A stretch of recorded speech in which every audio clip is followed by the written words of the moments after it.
It's 6:30. We're going to call the meeting to order. Alderman Simpson will lead us in the Pledge of Allegiance, and Alderman Heinzelman will lead us in the invocation. I pledge allegiance to the flag of the United States of America and to the republic for which it stands, one nation, under God, indivisible, with liberty and justice for all. Dear Heavenly Father, we come before you today humbly bowing our heads, and we thank you for all the blessings that you give to each one of us and to the city of Shavano Park. Lord, we're just so grateful that for this beautiful city, all the people that make up this city, residents, staff, volunteers, and we're just grateful every day that we get to live here. And we ask that you continue shining your light and your blessings on us. Lord, we ask that you especially be with our first responders as they deal with things every day that many of us don't even know or imagine. And Lord, we just ask that you protect them and watch over them and their families as they go throughout each day, protecting all of us here in Shavano Park. Lastly, Lord, I just ask that you be with our leaders, both at a state and national level, Lord, and give our citizens pause to trust those that are in office that we've elected to do the right thing, give them a chance to make good on the things that they've offered to do, and Lord, then hold them accountable if they don't do those things, Lord. But as a country, we can rally around those that we have elected in office, both locally and nationally, Lord. And please be with those leaders in their thoughts and their decisions, and that they would make those choices, good choices for all of us in this beautiful country that we live. Lord, it's in Jesus' name that we pray. Amen. Amen. Okay, item 3, citizens to be heard. There are no citizens to be heard, which means we'll proceed to item number 4. Mike?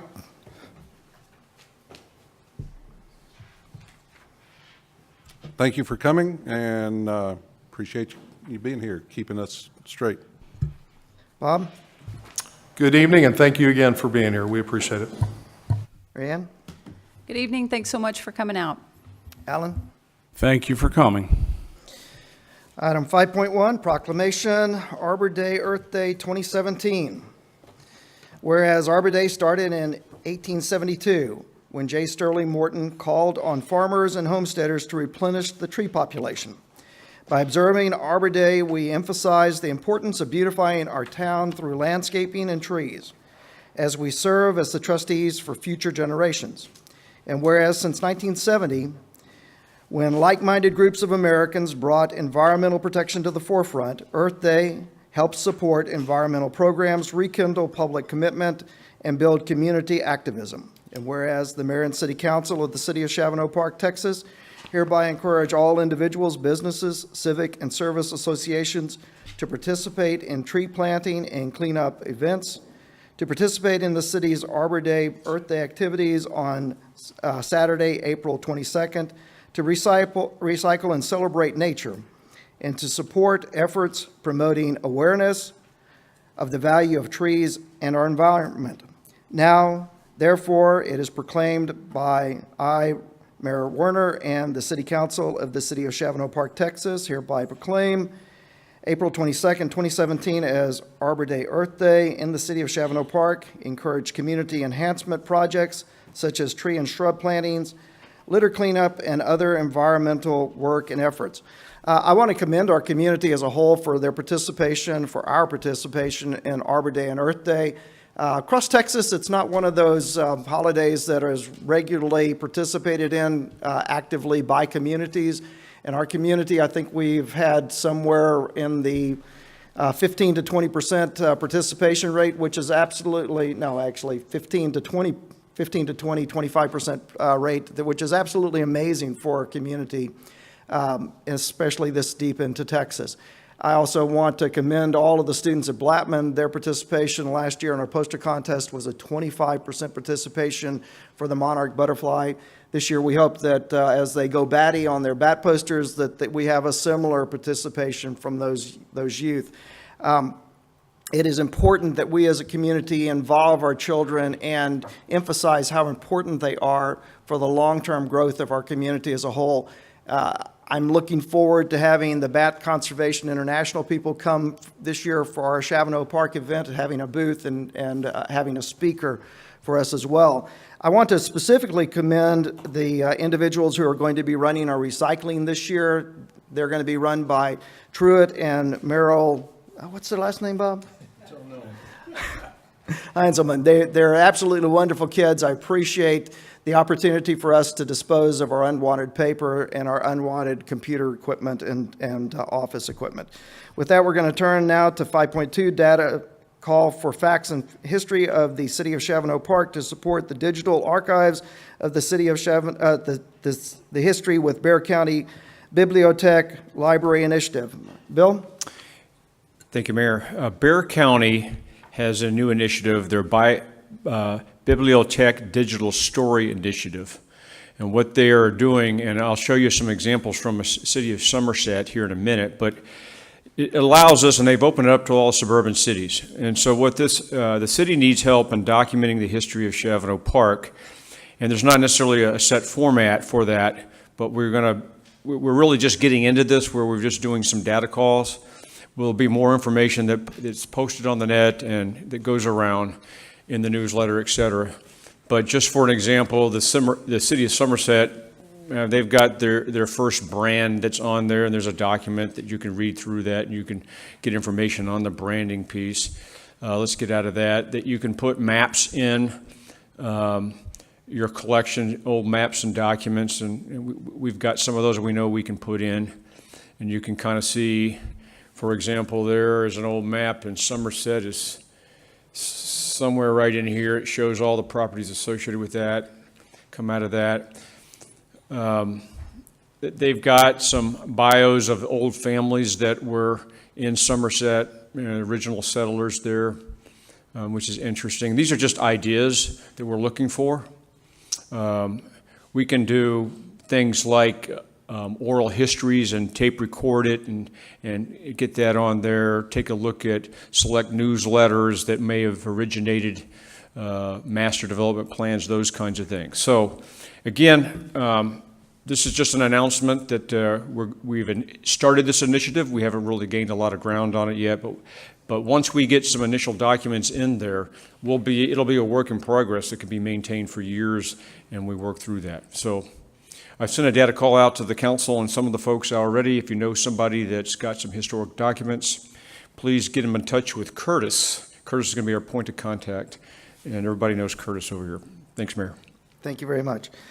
Brings us to item 6.1, presentation, Bitterblue Semi-Annual Development Presentation. Dan Kossl and Daryl Lange. Thank you, Mayor, members of the council. I've got a couple of handouts. One handout. You mind passing those down, sir?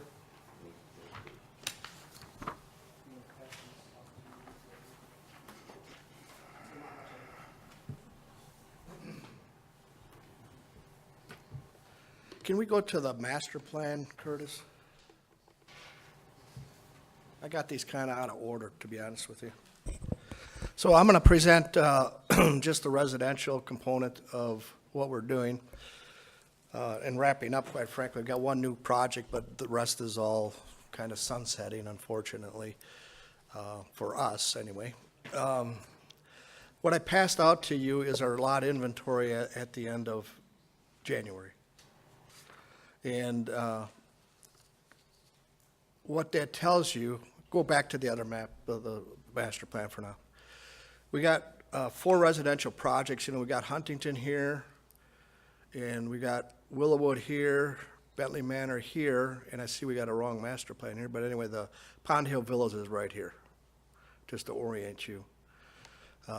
So we're in the last phase of the Garden Villas, Bentley Manor Garden Villas.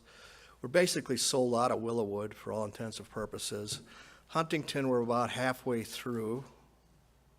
And Pond Hill Villas, we just started. So that's kind of that. If we go back to any one of the other pictures.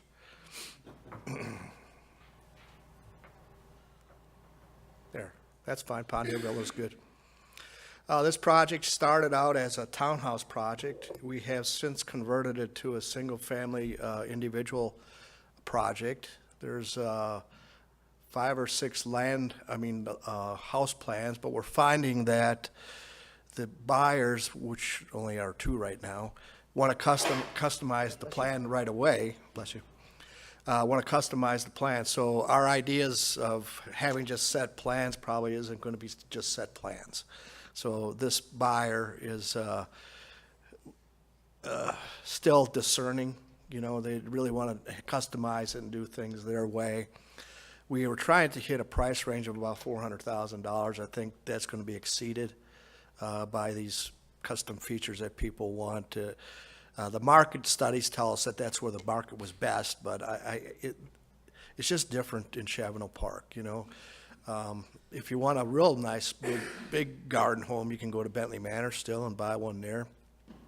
So we didn't want to compete with that, but we seemingly are going to probably get closer to that as time goes on. We've got 3 under construction right now, and then 2 sold down here that are working out contracts and so forth. So far it's been received. So we'll see how well it is, but it's been received. Can you go to Huntington? So we've got 3 lots that are closed in the previous slide. In Huntington, we have a total of 160 potential lots. The the purple area was unit 1 and 2. I guess that's purple. And the yellow area was unit 3. Unit 4 is going to be located right in here. And that'll be the next unit, which will be 27 lots, maybe 26 actually. But we've sold quite a few lots in here already. We built 66 lots. We built 80 lots. We closed 80 lots, we got 22 available. Sales have been pretty brisk in here, even though the pricing is very high. There's just been a couple listings in here for $2.5 and $4.5 million. Kenningstein has 3 contracts. I think Mr. Burdick has 6, and Paul Allen has 7. So there's going to be a lot of homes up under construction and sold, pre-sold.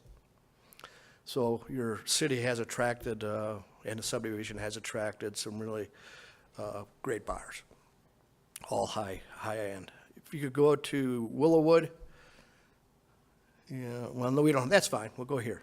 Bentley Manor, I don't even think I put Willowwood in here. Bentley Manor, we started out with 125 lots, they're all sold. Steve Davis is still building, in Bentley Manor. We built 125 lots, we got 32 lots available still. That's the last phase. 2 builders in there, Monticello Homes and Prestige Homes. It's been real brisk in there. It's been some of the best activity they've had in 5 years. I don't know why, but it's very pleasantly, they're very pleased, I should say. So they're happy with that. So we're going to be out of there in probably a year and a half or less in terms of home building. We can close the gates and close the subdivision and be just all home maintained, which is already is. And Willowwood's in the same position right now too. All the lots are sold, and Steve Davis is just building on a few remaining lots, like 4 or 5 lots. And those prices have gone up considerably as well. So the tax base generated by all this is pretty high. Will continue to grow, I think. It's not going down by any means. But unfortunately, we're kind of at the end of our growth period on residential. So with that, I got to go to Daryl, and he has some good stuff on commercial. Before you leave, if anybody has any questions for Dan? Bob? The Pond Villas, Dan? Yes, sir. Obviously, it's early on for the first phase, but when do you anticipate that second phase? I'm not sure that, we'll see how the first phase goes, because it's 39 lots, and we'll see how it goes. Okay. It may go back to commercial property, or if it goes well, we'll do some more residential. That particular phase 2 on the east side of Pond Hill, where you're going up the curve on the right side, going from Northwest Military, a very expensive development. It just really, that's where we started, because it was smaller. We wanted to just kind of start there and do a little thing, but it was so uneconomical or non-economical, whatever the term is. It didn't pan out very well, so. By the time we get there, though, the pricing of the lots will probably increase. Costs won't increase that much, so the economics will change. So, Anybody else have any questions? Dan, as far as Huntington is concerned, what is your timeline that you're looking at as far as completion in Huntington? we're about halfway done.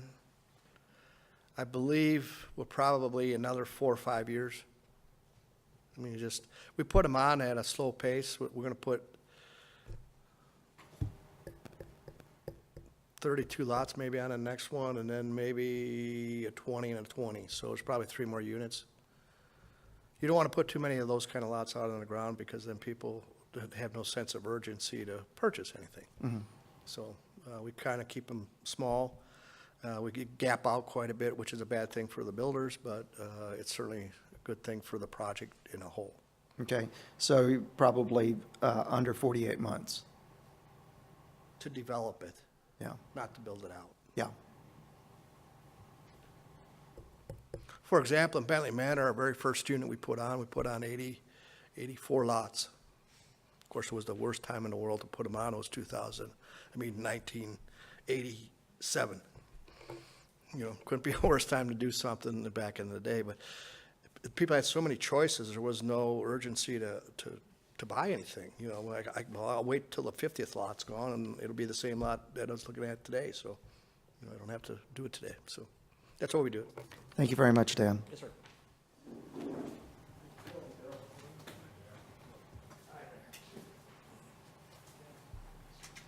Can we keep these? Yes, sir.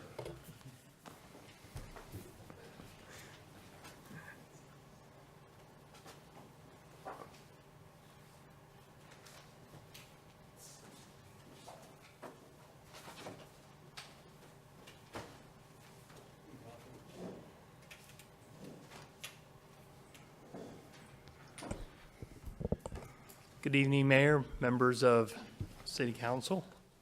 Thank you for having us today. Wanted to give an overview of where we're at with commercial, you know, in Shavano Park, and also touch on some areas outside of Shavano Park. Curtis, do I just press the? Okay, perfect. Thank you. And there's a full copy in the folder here for you if you have any questions moving forward. As you know, we're working to really brand this corridor as the 1604 Shavano Park, you know, corridor. You know, from Northwest Military and just west of Northwest Military, all the way over to Bitters in 1604.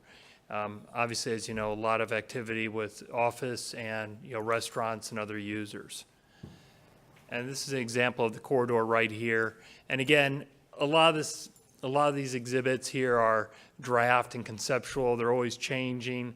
We're due for a pretty major redo here of our exhibits coming up this year, and all of our marketing, frankly, because we've sold a lot of property and we need to update it and refresh everything across all of our marketing, you know, web, print, everything. So we're getting to it. I wanted to just talk about Lock Hill Selma on the Lock Hill Selma corridor. We're almost sold out on Lock Hill Selma. As you see, it's mostly Class A, smaller office. We have under contract or sold everything except for, you know, the 2 acres right there down by De Zavala and Lock Hill Selma. So that corner right across from the CVS. So we've been very successful. You know, a lot of the small Class A, 5,000 square foot, 5,000 to 10,000 square foot, you know, office, which is being developed. The last thing we have left is about 2.6 acres with Bill Alston, you know, that we're working on drain and trying to wrap that up and get out of there, and so we can finish that project. But Lock Hill Selma is just great access to 1604. Now our real opportunity is to work outside of City of Shavano Park around the Walmart. You know, we need to get some energy around the Walmart neighborhood center, some pads in the front there, maybe get some, you know, businesses behind that, you know, behind Indian Woods, and start getting that moving. That'd be good for everybody. This is the southwest corner of Northwest Military in 1604. You've seen all the commercial offices go up on the frontage there. We're sold out of that frontage just west of Pond Hill. We have James Jaffet, we have Bexar County Medical Association, and then I believe a future eye doctor going in right there on the corner. Now, on the east side of Pond Hill, we have complete plans done for Two Bros. We're continuing to work through financials with them. It's a very expensive project. We're not there quite yet, but we're trying to wrap it up in the next 30 to 60 days. We have the plating done. The restaurant, it's a very expensive restaurant. Along with all of our on-site, off-site utilities, the building. So it has to work for both parties to be a successful business. So we're still working through that. And Pond Hill Retail, that's leasing. Cecilia Garcia is leasing that for us. We have Local Coffee. I believe they're opening within 30 to 45 days there. And then she has a few other prospects. But that's looking very nice with the landscaping.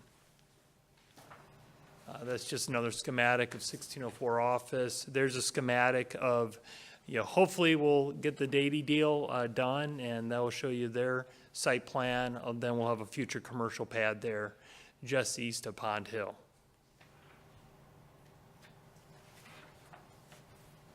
That's the Pond Hill retail schematic, right there at the entrance to Pond Hill and Northwest Military. A lot of activity here. This is the southeast corner. So we have Starbucks on the corner. You have McAllister's. And we are preparing final civil plans for retaining walls, bring all utilities to this area along with drainage control. And we're about 95% complete with those plans. We still have, let me see if we have a better pad. This is a little bit more detail, better detail here. Let me use the pointer just to give you a little lay of the land. So right there is a pad adjacent to Starbucks. That's vacant, about 1.4 acres. We have this pad right here, approximately 0.96 acres. That's under contract with Zaxby's Chicken. We have a middle pad here, which is vacant, approximately 0.7 acres. And then we're going to contract with this pad about 65,000 square feet. The Frost Bank site right here, which is approximately 2.2 acres, we're trying to get that closed tomorrow. It'll probably stretch to Friday. And that's a combination retail/office development. And that's Frost Bank is selling that directly to an end user. So, but we're facilitating it. We're doing majority of the engineering on it also, for them. So you're going to see a lot of activity at the southeast corner, there. Let's talk about this. This is just east of what we've renamed Collins over to Pond Hill. So this is approximately 22 acres. The Frost Bank site I just talked about, that's right there. And we're getting into pre-planning mode here, and we will be submitting a rezoning for this 22 acres. And this is this area. Again, the boundary is the Frost site there, and then you have Gasaba and Jaffet's buildings there to the eastern boundary. And the reason for this rezoning, these are lines on a piece of paper, what you see behind us right now. This is something showing a road connecting Pond Hill, coming up and about, and then accessing Loop 1604 there.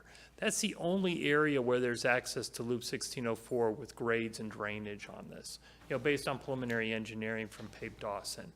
This is purely conceptual, what we have there. Those are boxes on, and some lines, just showing what something might look like.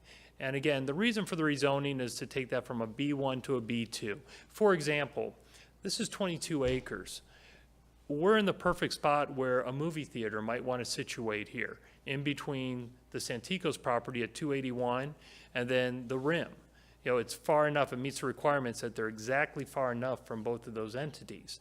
And so by going to the B2 zoning, that would allow a movie theater, and which is a good use, brings in sales revenue, it'd be a Class A project. And so that's one of the reasons, to be able to have that flexibility for the highest and best commercial uses and quality of uses, for Shavano Park. But again, merely conceptual, but you will see a rezoning and you'll start to see some engineering. And there are a few bullet points right there. pending submittal for zoning change B1 to B2. And this commercial property is located in an area that does not impact any existing or future residential. It's surrounded by all sides, by commercial. You're familiar with this area, and we're trying to get better exhibits with better resolution. This is the Huntington commercial. This is the Huntington office, and then you have KFW in the back, and then we have the vacant track in the front. We're approximately 65% leased at the Huntington building, and it's going well. There's obviously a lot of competition up and down 1604 for office right now. You have KFW engineers, and this is turning out, very nicely. Bader House is right here, existing, right there. They are not building a second phase there, so we'll be working to find a very small Class A office, for that use right there. That's an example. It's a nighttime shot of the Huntington commercial building. Moving over, this is Napier Park. So this is just east of Meridian. We have the drive in there. I'm not sure if you've seen. We'll have some marketing signs going up. We'll have a pylon going up. Some dirt is turning. We sold this 3-acre tract to a user. They'll put 2 end-user buildings on and 1 spec building. This is all Class A office. We're real excited about this. Here's a better line drawing. We're going to start down in this area with the cul-de-sac. These are all 4,000 to 5,000 square foot Class A office buildings. Very nice, high-end, metal roofs. Here's an example of one. Mac Chesney is the architect on this. Just a very nice small-scale setting for folks that want to own their own buildings. This is not a for-lease product. This is not a product that we're going to build and, then lease out. This is for doctors, psychologists, folks that have generally established clientele. They come there, they leave. So very low-impact use, here. Inwood Commercial. We sold and closed this 4.5 acres right here on Monday. So 4.5 acres, that's an end user office, about 75,000 square feet. So we have 2 acres left here that we're going to be marketing for sale. And then we will be done with the Inwood commercial development. But Class A office right there, 75,000 square feet. Just, very nice office building. They're not in an immediate rush to build. They're going to do some pre-leasing. Barry Middleman's the architect on that.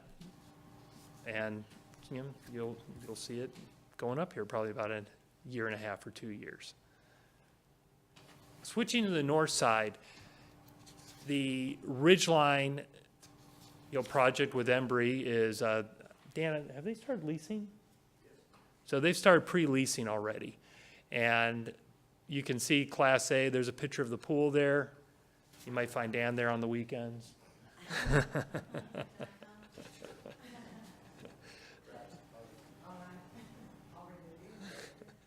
But they're already starting pre-leasing. We have a letter of intent on the 2.2 acres right at the entrance here for retail office development. We'll see where it goes. That's just come along the last few weeks. But again, Class A office, now you'll start to see some of the services come in, some of the retail, mostly retail and restaurant to support, 300 plus units, in this area. But this kicks off the north side of Loop 1604. And the northwest corner, skipping over, you have the new Baptist Emergency Hospital that's operational, underway. We do have, right here is approximately 16 acres right here between the Baptist and the Martin Marietta Drive. We are working a contract with an end user out of California for that. It's a large transaction, 16 acres. We think it will make, but we'll know by the end of the year. So I can't disclose who it is. It is retail oriented. It's one end user entering the market. They're entering Austin, Dallas, and San Antonio out of California. And we'll just see. It's a good use for the area. And we'll see if it makes it to fruition or not. So, but all in all, very active along the corridor. And example of this is this folder. If you can open it up, the inside. I mean, it really shows you everything that's happening along here with restaurants, with commercial, with retail, not just a one-dimensional, approach here. And that's part of the whole corridor. And you'll see new marketing going up, new signs, both on the north side and the south side, all tying together the same theme. And tying it together with Shavano, obviously, on the south side, and, City of San Antonio on the north side. But we really don't, those lines are a little bit blurred. Everyone thinks of it as, the Shavano Park, corridor, even if you are on the north side of 1604. So some of your goodwill's bleeding over, onto the north side there. Yeah, just to clarify, Daryl, if you would, for our citizens here and those that may be watching later on video, that from the Inwood project on in your discussion, that those are actually outside of the City of Shavano Park. Absolutely. Everything, once you cross from our Napier Park development east, you cross over the Salado, that is technically, and I'm sorry if I didn't make that clear, that's technically City of San Antonio, what's called Inwood Commercial. And then when we cross over to the north side, San Antonio, City of San Antonio, and what I just talked about, Baptist, City of San Antonio. We tend to bring a more global view when we're putting together the corridor, and we think both parts is equal to make everything as Class A in the area as we can. Yes, I'm sorry, Cynthia, citizens don't get to ask questions, council members are asking. Yeah, thank you. Does anybody have any questions for Daryl? Daryl, looks like a great project. Do you have any timelines on how long you think that Napier is going to take to develop out? And I'm assuming that the 20-acre project is kind of looking for the right anchors to get it rolling, and then it will roll out hopefully fairly quickly. Yes, on Napier, we are still finding our market on that. It is a very high-end project. Whereas a lot of office in this area might be selling, like say on Lock Hill Selma, that's in the 195 to 200 per square foot range. We're in the 245 per square foot range for Napier. So we really have a higher bar. It's a different animal. And, some folks, they really have to, look at what they're leasing for, in their current location and, that lease versus buy decision. Because this is definitely a purchase investment, into the area. So you'll probably 2 years out, you really start things rolling at Napier Park. And it's a very favorable interest rate environment still with SBA loans. And that's what a lot of these end users will utilize as an SBA loan. So we're fine from an interest rate environment. Okay, and how many of those are going to be build to suit, and how many of them are going to be end user purchases? All of them are going to be end user. Okay. Now, an end user may say, we have a 5,200 square foot building. They might be a law practice, and they really only need 4,000 square feet right now. So 1,200 of it, there might be a separate entrance. They'll lease that out. And then as they add, 2 more associates, they might tell those folks to move on in 5 years. And then they'll take over that space for, their own use. But the economics do not make sense for an investor type scenario here. It is end user first. There might be 1,000, 2,000 square feet left over to help them offset a few things, but this is not an investor driven, project. It's too expensive. Okay, thank you very much. No, thank you. Item 6.2, presentation update on refuse recycling services within the City of Shavano Park. Tom. Y'all have a fancy clicker now. Y'all didn't have this last time I was here. Let me see if I'm smart enough to do it. Okay. Good evening, council and mayor. I don't see any new faces up there. I believe I've had the pleasure of meeting each of you. Tom Armstrong with Republic Services. I handle the contract for the trash and recycling between Republic Services and the City of Shavano Park. And Shavano Park has always had a warm spot in my heart. There's always been kind of a special relationship between the two entities, and we really enjoy working with the city. One of the reasons it's near and dear to me is your Arbor Day and Earth Day event. We're starting to see some communities throw together some Earth Day events. It's nothing like what you guys are doing. Maybe outside of San Antonio, there's some things going on like that, but this is pretty unique in the area, and you guys should be very, very proud of it. You put together a very nice event, and I know that your residents appreciate it, and I'm very proud to be a part of it. So now we talk about your price increase. No, as part of the contract, part of that is an annual rate adjustment, and it's all dictated in the contract. It's based upon Consumer Price Index, which we get from the Department of Labor, Bureau of Labor Statistics, and basically as that index runs, your pricing on the residential, commercial, and industrial sides are all tied to that index. The index that we are using is all urban consumers. We do not use a specific index tied to our industry in Shavano Park. That's becoming more and more common to tie it to a more specific index. If you see at the bottom of their water, sewer, and trash collection services index, that's currently running 3.61%, where you guys over the last several years have run anywhere from less than 1% to 1.5% price increase. So city's doing very well in that regard. The most current price increase for 2017 came in at 1.26%, which is a 28 cent per home per month increase. I think you'll see that it's running, it's just going up at a very small increment each year. So that just helps us kind of keep pace with our cost increases. Recycling, I think, is a success story that we're seeing in Shavano Park, and I think council has a hand in the success of that. We're seeing less and less contamination in the recycling that we're picking up, which means that it's a higher grade of recyclable that we're getting. And then that third column over there is recycling as a percent of the total tons that we're picking up, and you're seeing that's creeping up over time, and that's what we're hoping to see.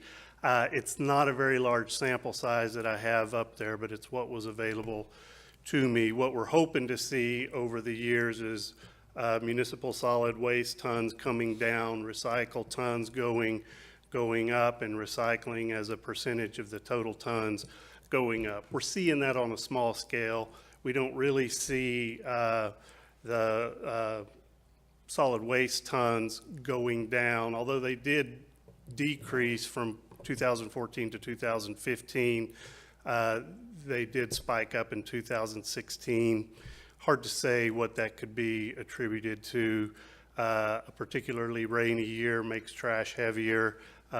It could be as simple as that. The trash was weighing more in 2016, and we did have a very wet year last year. But corresponding, you see the recycling tons go up as well. Any questions that you have? Bob?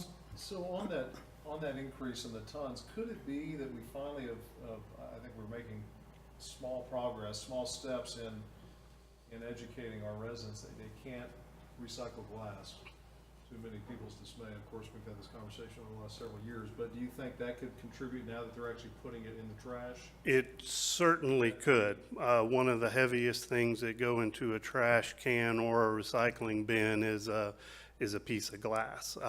Personally, anecdotally, that's what we've done. We've significantly increased our trash output with glass, and I just wonder if that's part of it. That very well could be, and if I dive into this a little further, I can probably kind of drill down into that and see if that's the case or not.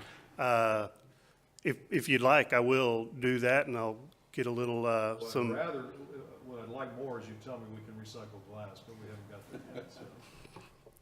17 maybe? Maybe. You know, recycling glass is just, you're seeing more and more companies get it out of the recycle stream than you're seeing put into it. The City of Houston Waste Management has a contract, a disposal and recycling contract with the city, and they just recently, in the last year, pulled glass out of the recycle stream. You know, and the problem with it is recyclable. However, there's no market for it. There's no local end use for it here. So if we're going to recycle it, we have to put all that heavy glass into a transport trailer, take it up to the nearest recyclery, which is between Waco and Dallas, and it's just cost prohibitive. So if it comes to a time where we do have an avenue to recycle it locally, it'll make sense to do, and we'll be able to do it at a low rate. Mike? I've had a couple of questions from citizens about people that move, someone else moves in. Do you have any system when someone moves out to collect their containers and then reissue them when someone pays reopens that address, or how does that work? Yes, sir. There is a process in place, but it looks like we need to revisit it. I was speaking to one of the citizens back there beforehand, and she was speaking about the same issue. We're currently doing an audit right now that'll probably take us about 3 weeks to get through, but we're actually validating if each home is in our system. The process that's currently in place is if we have somebody move out of the community that is keyed into our system, then it comes off of the driver's route sheet. So what the driver is supposed to be doing when he rolls into Shavano Park, he looks at his route sheet and he should be looking, is there anybody X'd out? Is there anybody that he shouldn't be servicing? And I'm afraid that what happens is they get into a habit of going into Shavano Park. They know where all the streets are. It's easier to just go house to house and pick them up than it is to validate it against their route sheet. So we have some coaching and education that we need to do on that side internally to make sure that that's happening. But a good way to bring it to resolution right now is this audit to see, are we talking about a couple homes or are we talking about a widespread problem? It's very important to us as a company because it's revenue and profit that we're losing, and it's obviously the same for the city as well. Okay. So I'll definitely look into that. There's a process in place, but this is a good reminder for us to take a look at that and validate it a little more. Thank you, sir. Bill, do you have any questions or comments that you'd like to extend? No, we work very closely with them. We get a lot of feedback from complaints, and Tom's pretty responsive to that. And it is challenging at times, but for the most part, I think they provide a pretty good service. And how are we doing with our contract cycle? That will be coming up in November, and we'll be negotiating that. And so I anticipate using a survey on our survey systems to talk in terms of number of recycles per week or month. Right now, we just recycle twice a month. One of the I've had a number of comments from citizens. They'd like to see recycle once a week instead of twice a month. And so there's something we can do that, but I think that's something that needs to be surveyed out and get some feedback. Okay. Thank you, Bill. Tom, thank you very much. We appreciate you coming. Thank you very much.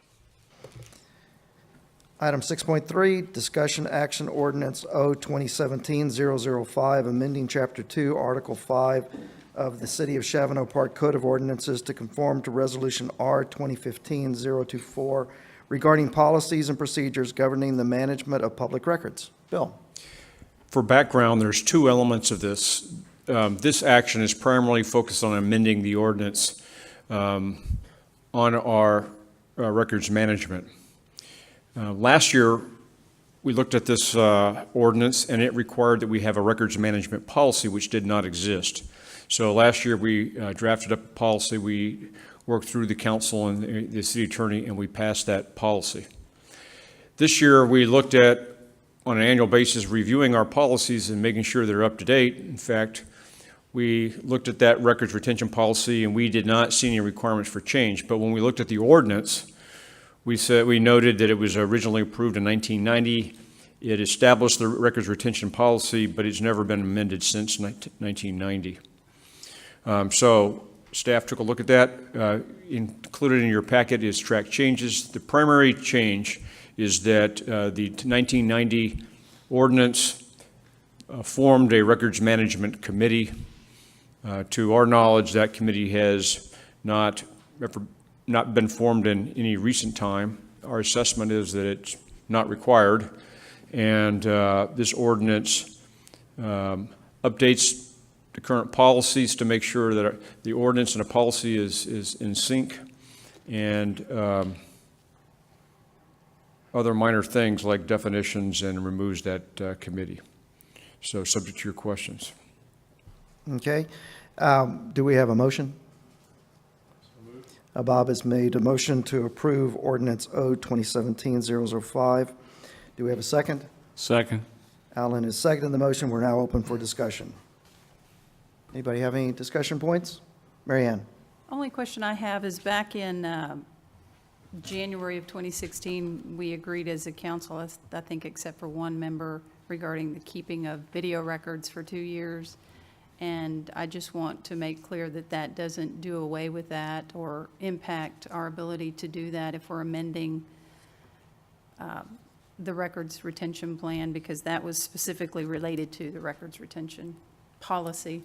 Yeah, the records retention plan from last year still we're not amending that at all. Okay. And so that requirement stays the same, and those requirements for 2 years is set. Okay. Okay, is there any further discussion? If there's no further discussion, all in favor say aye. Aye. All opposed, same sign. The motion carries. Item 6.4, discussion action, setting the date for the city-sponsored Independence Day event. Bill? 4th of July falls on a Tuesday. Last two events we've had have fallen near in vicinity to a weekend. We've had our 4th of July events on a Saturday. I provided a calendar, and we've just got one on displayed.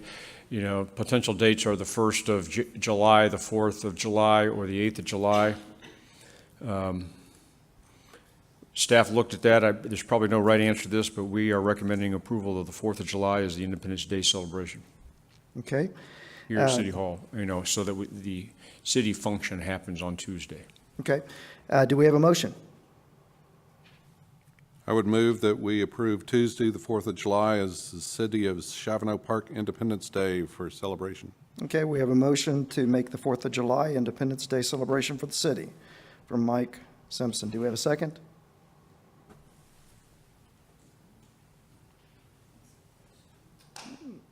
Okay, do we have a second? Okay, I guess we're going to choose another day. Do we have, Mike, do you want to amend your motion to pick another day? No, sir, I like the 4th of July. Okay, I like the 4th of July too. It's a great day. I like the 4th of July. Okay, I would propose a motion that we accept July 1st as our July 4th celebration. okay, I think he's making a motion to substitute July the 1st. For the 4th. For the 4th. Okay, do we have a motion, do we have a second on the motion to substitute? I'll second that. We have a second on the motion to substitute. We are now treating the substituted motion as the primary motion. Do we have any discussion? Bob? I'd just like to ask, Bill, so it sounds like, what is the reason for staff choosing the actual day as opposed to Saturday? Just tradition of the 4th, or logistics, or I'm just curious as to what? Well, from our standpoint, the 4th is a holiday and everyone's off. And when we conduct our event, which is typically 10 to 2, we didn't see a conflict with what would be traditional 4th of July activities that would occur other times. So from our standpoint, you know, the staff is going to be working on a day off, whether it's a Saturday or whether it's a Tuesday. That's a wash. That didn't apply. But we just thought it would be a good thing to have the 4th of July on the celebration on the 4th, since that's when it's there. But Okay. Do we have any other questions? Any further discussion? I guess was just Mary going to Ann? ask what Bob was going to ask, and I guess I should have seconded it. I don't see why we wouldn't go with what staff recommended, but I was just preoccupied reviewing what was in the materials, and I can go back and second it, but. It's failed for lack of a second. So I'm talking out loud here, but my comment is I'd like to see it be successful no matter what day we do it. And so my thought is, thinking through this out loud, is what would be the best day for attendance to include most of the residents of our city, if not all of them, if possible. And that's kind of what I'm thinking, and I don't have either one of these in mind. I'm not pushing one over the other, but that's what I'm throwing out there. Yeah. Because I think ultimately that's the most important thing, is to make sure that if we're impacting staff on either day, that's a wash, as you said, then, you know, what is the best day to have it in order for us to get most of our residents, if not all of them, here? Okay, Mary Ann? So, Maybe I am assuming something that I shouldn't, and that is that I assume that whoever is helping organize this worked with you all to come up with this date. Is that not correct, or is it just all staff making a recommendation? Don't we have folks that are involved that have said a date and provided that information to you all? we don't have a formal provided date associated with that. And if I'm going to turn and talk to Zena, who primarily coordinates that. Have you had any feedback specific to either one of these And dates? if you could give her a mic, that would be great. Can you come up to a mic?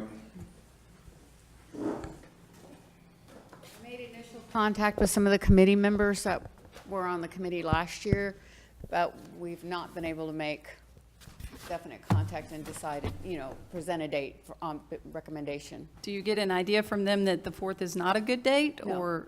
Or that the 1st is better, or the 8th is better? No, I have not. What would you recommend that council do, based on the conversations that you've had? And, I believe the 4th of July. okay, thank you. But, if council desires, we can postpone this to the next meeting. We still have a little time, and I can coordinate with the with the committee members. So we don't have a formal recommendation from the committee members as of No, I have not been able to make contact. It's been kind of chaotic, and several have been out of town. Who are the committee members? It's Mary Warner, Vicki Maisel, and Michelle Ross. And we have numerous volunteers that come to our meetings. I just don't have a list of all of them. Do we want to wait until next month to do this, or we want to vote this evening? I would say we put it off, would be my suggestion. Okay, he's made a motion to postpone until the next meeting on his motion. Do we have a second on the motion to postpone? I'll second. Bob has made a second on the motion to postpone. All in favor of postponing until the next meeting, say aye. Aye. All opposed, same sign. The motion carries. The item is postponed until the April meeting. Item 6.5, discussion action update on initiative to clarify the Texas Open Meetings Act and exempt candidate forums. Bill? Well, this is an action we've been addressing for a little bit over, just a little bit under a year. And because of the fact that the Texas legislative session is ongoing, and I've been conducting coordination, I thought we needed an update associated with this.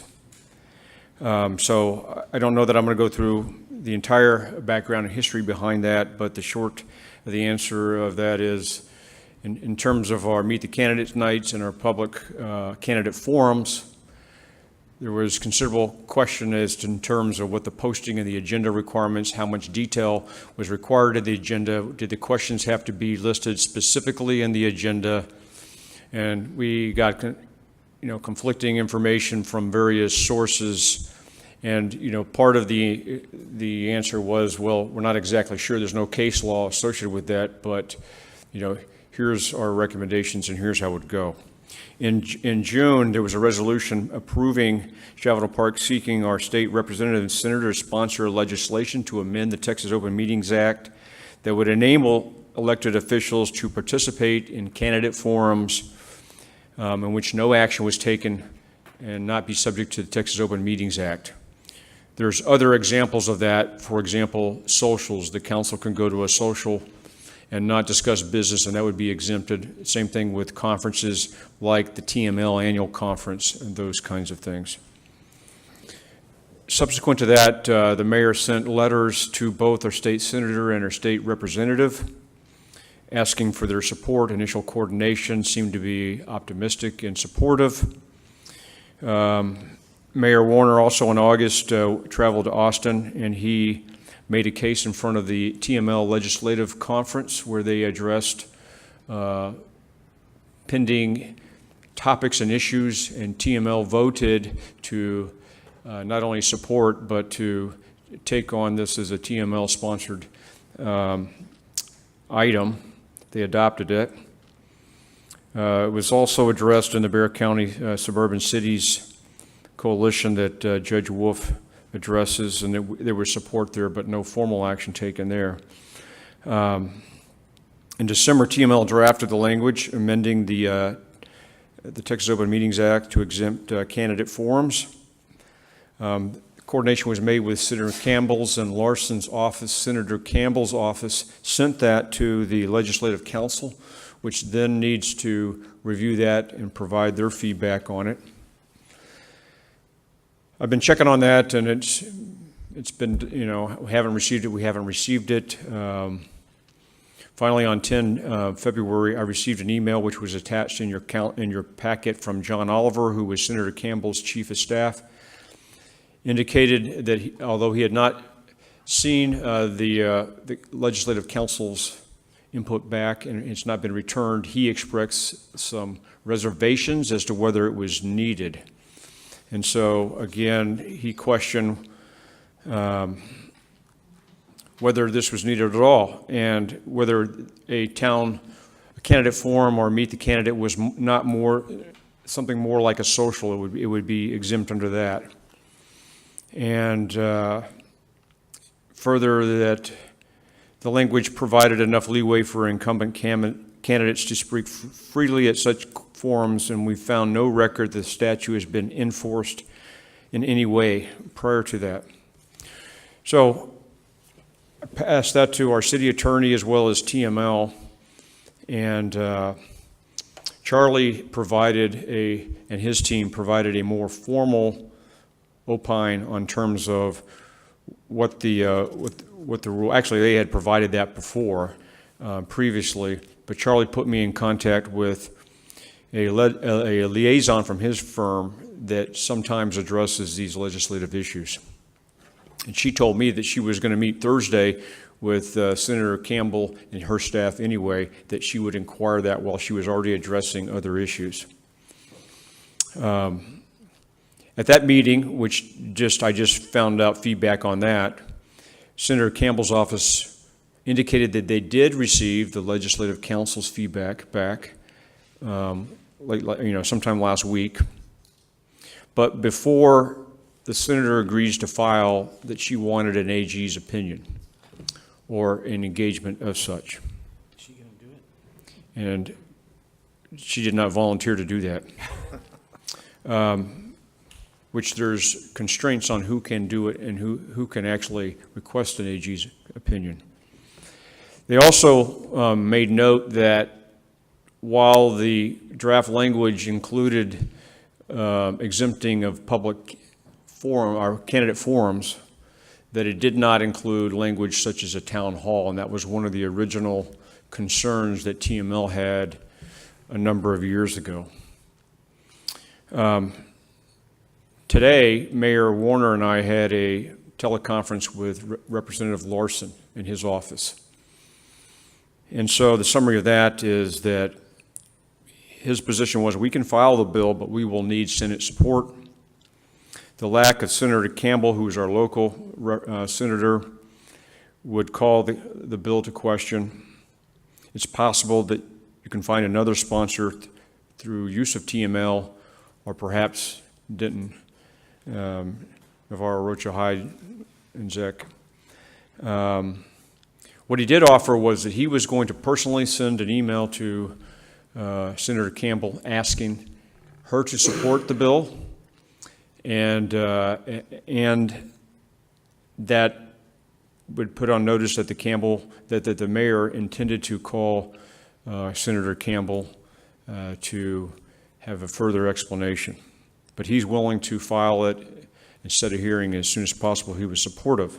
During the conversation, what really came out is that there are opponents to any change that can be perceived to changes of the Texas Open Meetings Act, which could be perceived as less than transparent. So what he brought out was that while this is in fact making it more transparent, opponents will say, well, you're not posting it, so you're not providing notice to potentially those people that would check and look at postings on your Internet for website. And what I told him was, well, that briefs well, but we provide postcards, and there's Roadrunner articles, and it's on our website, it's on our marquee, and it's widely advertised in terms of numerous groups. And he's like, yeah, I understand that.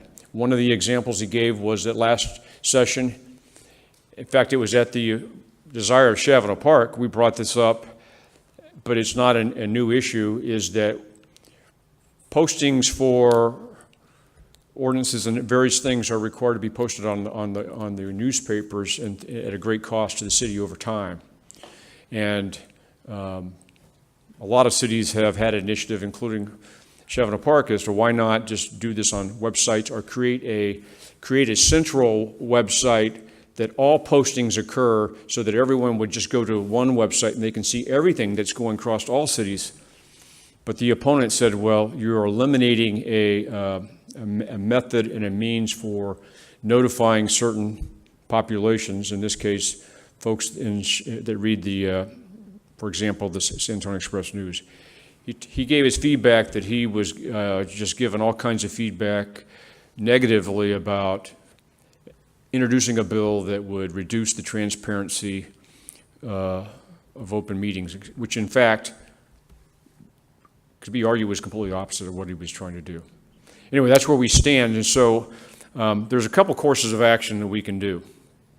The first thing to note is the billing deadline is March 10th, so you have approximately 10 days we would have to make this thing happen.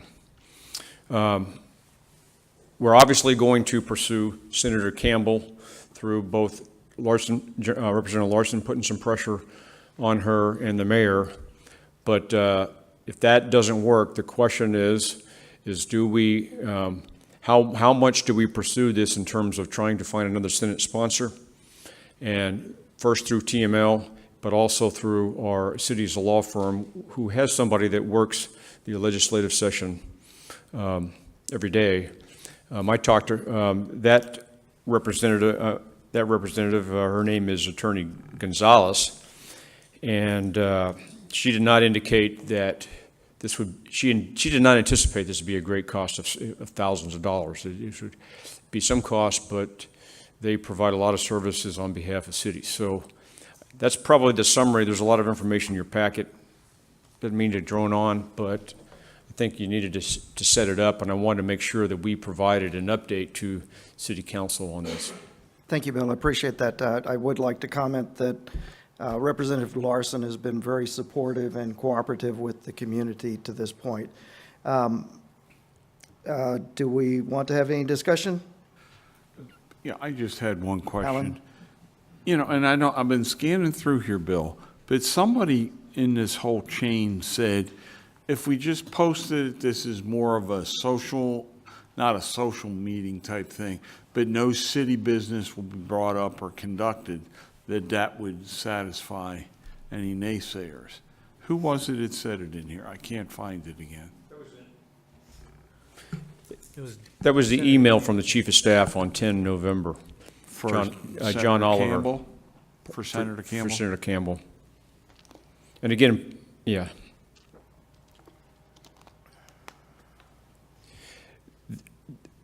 The candidate forum is already exempt by inclusion of the language of a social function unrelated to the business that is conducted by the body. But candidate forum is completely related to the business of a candidate. I mean, I've talked to him numerous times, provided him reference after reference, and so what's happening is, I'm not sure that, politically, Senator Campbell wants to address this. She hadn't said no, but, there's some posturing going on. That's what I can say. Okay. Mike? Let's be honest, requesting an Attorney General opinion means that we're well past the bill filing deadline. Did Senator Campbell or her Chief of Staff voice any opposition to sponsoring something in the Senate that's been filed in the House? That's a whole different water buffalo than filing the bill herself. Alderman, I'd have to go back and directly ask that question that way. Then I don't know if we need a motion or a sense of the council to do this. I would say let's run with Representative Larson. Let's talk to Senator Campbell. Let's start writing some letters to her and offer that when it's time for hearing, I'll go up there. I'll be a witness. We can probably get some other witnesses to go up there, and that's one of the big things that sponsors want when they file a bill and then schedule them for a hearing in committee. I'll take that mission and run with it to get some witnesses up there. But I think we need to go with Representative Larson and see if we can't get Senator Campbell to sponsor it. If not, then let's try to find someone through TML. And Bill, please clarify, but I believe that Representative Larson said he is sponsoring the bill and that he is going to, on our behalf, go and ask Senator Campbell if she will co-sponsor the bill with him, but that he is willing to sponsor the bill whether she does or not. But what Bill is telling us is that without Senator Campbell, the politics in the state Senate will make it difficult because they will look to whether our state senator has also sponsored the bill on behalf that has been requested by the City of Shavano Park. If another city were to have sponsored this bill, then those issues would have come down on their cities to look for their state representative and their state senator as well. We have talked about going down, and Bill and I have talked about going down for legislative hearings in the past. We have talked about going to Austin to meet with Senator Campbell, and we have not had the opportunity to meet with her at this point. Bob? No, I think, what Mike said it has some merit for sure. I just think we've got, a deadline of March the 10th, which puts us in a little bit of a bind either way. I wanted to ask Charlie, I got the idea that your response to the Chief of Staff for Campbell was not, I guess I just like your opinion on what his response to the open meeting or the candidate forum. Did you agree with his assessment? I mean, he's the No, Chief of Staff, so. No, I don't agree with that. The law is very clear. If there's a quorum of a governmental body together in one place and you're talking about city business, that's a meeting and that has to comply with the Texas Open Meetings Act. It's not a social event in that situation. It's not a social event. And not only that, if you read, I'm reading out of the bill to be filed, and I think that the language that TML came up with doesn't solve our problem, quite honestly. What it says is that, that the act doesn't apply, that if it's at a social function unrelated to the public business conducted by the body, and it's a social convention, workshop, ceremonial event, or press conference, etc., and no formal action is taken and any discussion of public business is incidental to it, then it's not a meeting. Well, the whole point of a town hall, and the whole point of a forum for purposes of candidacy is to talk about public business. It's not incidental to the activity. But, you know, perhaps TML's position on this is that it's a social function unrelated to the public business. I just don't know how you get around the fact that town hall meetings and candidates forum are directly related to the public business. Yeah, I think that they're saying that they've specifically excluded it because of the specificity as opposed to the general nature. The general nature would be, yes, we've included it, and then it comes back and says, but candidate forums, appearances, or debates to inform the electorate is now a special exception, and they've just been carved out specifically, regardless of what the rest of the act says. That's the way that I was reading this proposed bill. Sure, but still, the two requirements, even if it's a, you know, workshop, ceremonial or event or press conference, and then they include the language or a candidate forum, appearance or debate to inform the electorate, you still have these two other items. If any discussion of public business is incidental to the social function, convention, workshop, ceremonial, or press conference, I'm not sure how you make an argument that discussion about public business is incidental to a candidates forum. It's the reason for the candidates forum. Okay. Well, in a Mary Ann? sense, it's a semantic issue as well, because the candidates are not going to be doing any public business. They're going to be discussing their position and where they stand on potential public business. So it's not, the quorum issue is if after the candidate forum, the folks that are there in a quorum get to talking about public business. And It's actually not the law currently. Currently, you don't even have, as a body, if you are together as a quorum and you don't say a word and public business is discussed, that's a meeting. Y'all don't have to actually say anything. Okay, well, when you brought up the issue of the quorum, when we had the candidate forum this past election, there was going to be a quorum of Yes. people at the dais. Yes. In the upcoming election, I don't think that's going to be the case. No, you won't have a problem. And so if that's Unless not, somebody else shows up from city council to well, watch it. if we come to sit in the audience, that's what this is addressing. Yeah, that's still, Is that well, what that's you're still saying? I I recognize still a that, but I meeting. just want to clarify it Yeah. for folks that are trying to grasp what we're really talking about. It's problematic for, the way the law is drafted, it is problematic for these types of events, candidate forums and town halls, where you want to give the public an opportunity to give broader input, because the law requires you to post notice. So there's three requirements for the Texas Open Meetings Act if you have a meeting. It's got to be posted 72 hours in advance at a location that is constantly posted for that 72 hours. You have to give enough notice with enough specificity to inform the public of what's going to be discussed, and you have to take minutes or have a recording. Those are the three requirements.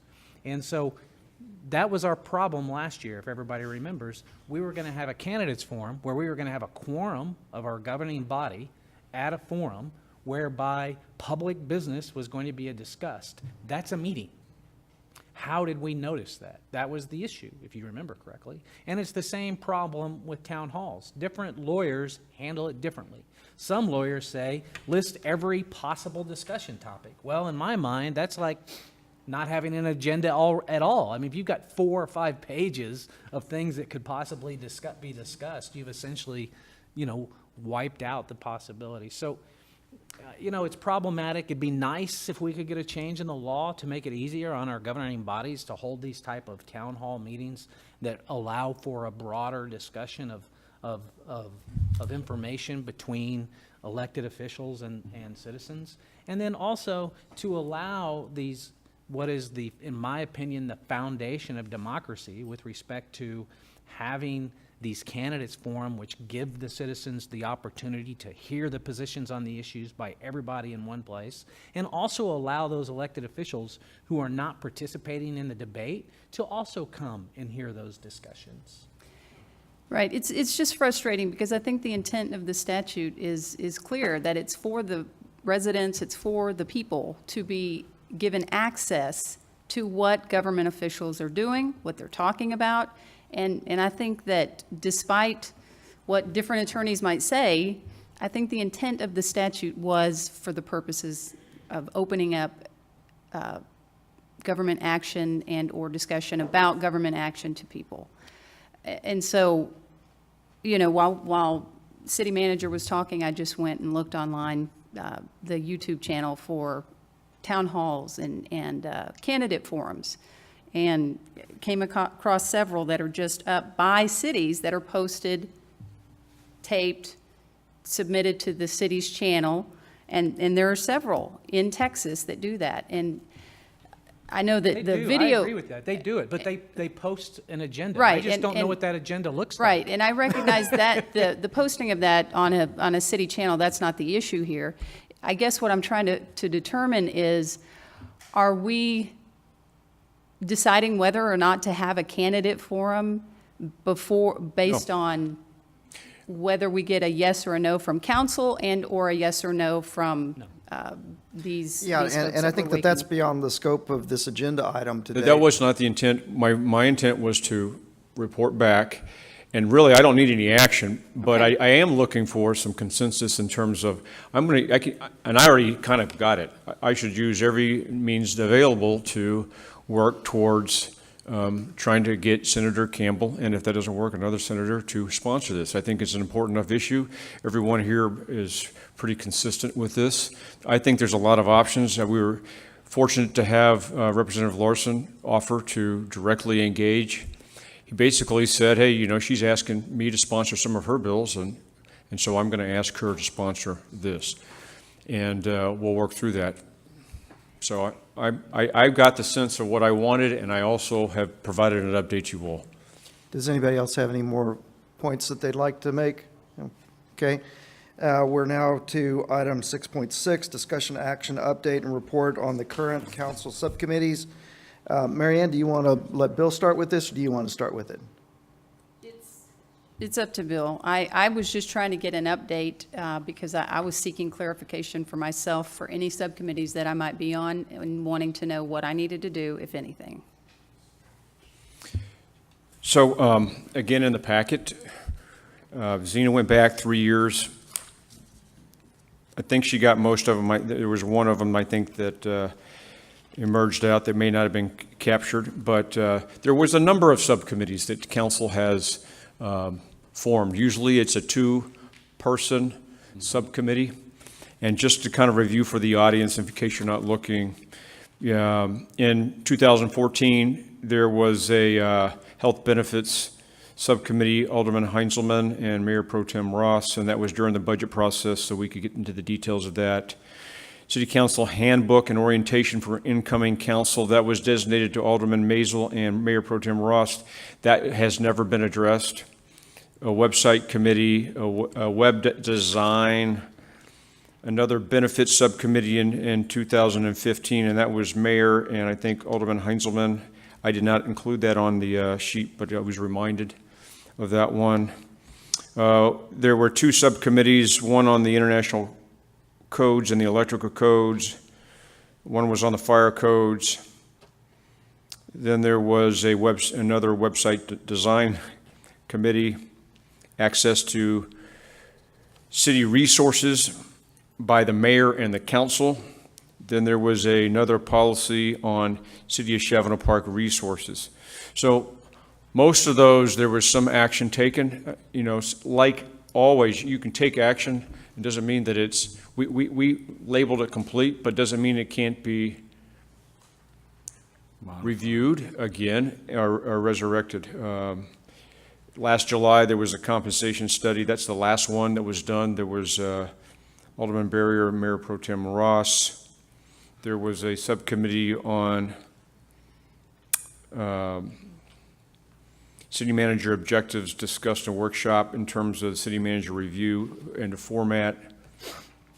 There was a Shavano Park policing. So I provided what we think is an update. You know, we may not be complete. The subcommittees may not really be complete in your mind, but that's kind of where we thought we were. I'm not aware of any active subcommittee going on that council is meeting and they're addressing a current problem or situation. Okay. Do we have any discussion on this? Alan? Yes, the only question I have, I don't know where we're going with all this, but on that international codes, building codes, and electrical codes, I thought I was on that with the mayor. We did, we did the You did the fire. fire. You and I did the fire, and Mary. It was and- Maisel and Ross. It Yeah, could've- Vicky and I did the other one, yes. Okay. Or you could have been on the, I don't know. Yeah, We went but, to the- you know, depending on where it's going, it's We not went that to- important, but I know I was on one with the mayor when we talked about building codes, you know, when we talked about plumbing a house for solar panels and all that type stuff. Yeah. Okay. I had a similar question about, and I may just need to go back and look at some emails that I have with the Mayor Pro Tem back and forth regarding another subcommittee that we were supposed to be on. I don't see it reflected here, but I'll just follow up with her. Okay, very good. Any more comments?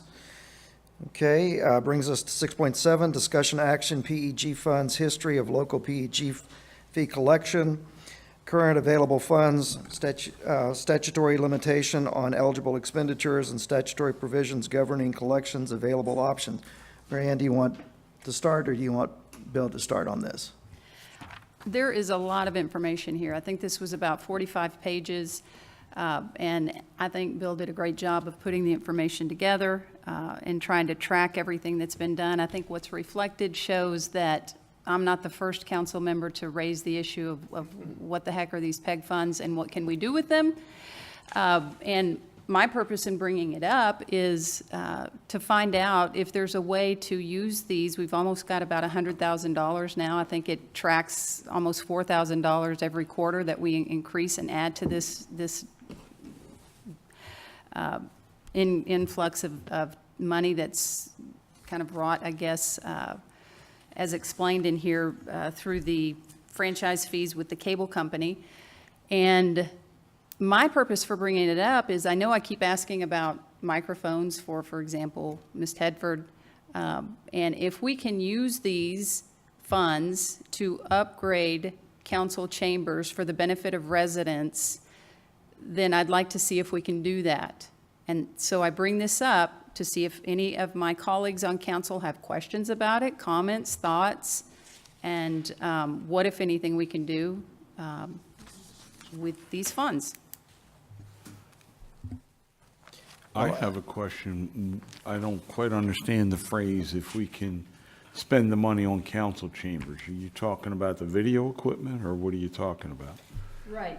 The statute and the regulations are very clear that it has to be used in any of the funds that we collect has to be used for the benefit of residents, usually through a government channel, an education channel, something of that nature. It's really clearly laid out in the materials that the city manager provided. What I understand is that the intent of Congress was to enable cities like Shavano Park, who collect PEG fees, to use the fees collected for the benefit of the public. And we currently do that by every multimedia platform that we have, whether that is our YouTube channel, the newsletter, our website, anything that we have. It is a mechanism by which we are providing information to residents about how we are conducting public business. So if we can use the facilities here and maybe upgrade our materials to better enable the performance of that service to residents, I'd like to get information from staff what that cost might be, and use the funds that we collect, that they pay when they pay their cable fee, for their benefit. Okay. Bill, I think those questions are best addressed to you. Do you have any response, or is this something that you need to figure out what's happening in Austin right now. Well, as I understand the question, the attorney has said we have a number of courses of action. We can, and just to kind of summarize that, we can take no action, continue to collect. We can pass a resolution to stop collecting fees, and there's two ways you might go about doing that. Or in his city, in the memo that he's provided to the city can expend funds on capital items in anticipation of future public education and government programming channels. And so I would need to do research. And well, first of all, I know that microphones is a capital expense. And if that qualified, we certainly could use those funds to do that.